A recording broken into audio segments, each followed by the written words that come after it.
बिस्मिल्लाहिर्रहमानिर्रहीम। बिहकी रहमतुल्लाह अलैह की रिवायत में है, एक शख्स ने हज़रत सैयदना अली मुर्तज़ा रज़ी अल्लाह तआला अन्हो को इस हाल में देखा कि आप रज़ी अल्लाह तआला अन्हो के पास एक मोटी चादर थी और आप रज़ी अल्लाह तआला अन्हो ऐलान फरमा रहे थे कि कौन है जो इस चादर को मुझसे 5 दिरहम में खरीदे और मुझे 1 दिरहम का नफ़ा दे ताकि मैं उसके हाथ इसे बेचूं।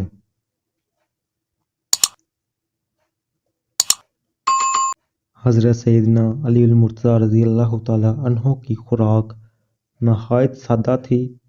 आप रज़ी अल्लाह तआला अन्हो रोटी के खुश्क टुकड़े पानी में भिगोकर नरम करके खाया करते थे।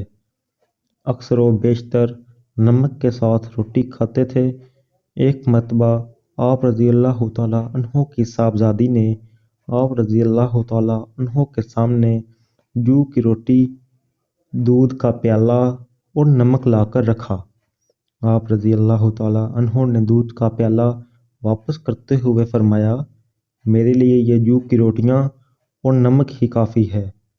रवायत में आता है कि कई मरतबा ऐसा होता था कि हज़रत सैयदना अली मुर्तज़ा रज़ी अल्लाह तआला अन्हो महज चंद खजूरें खाकर गुजारा करते थे।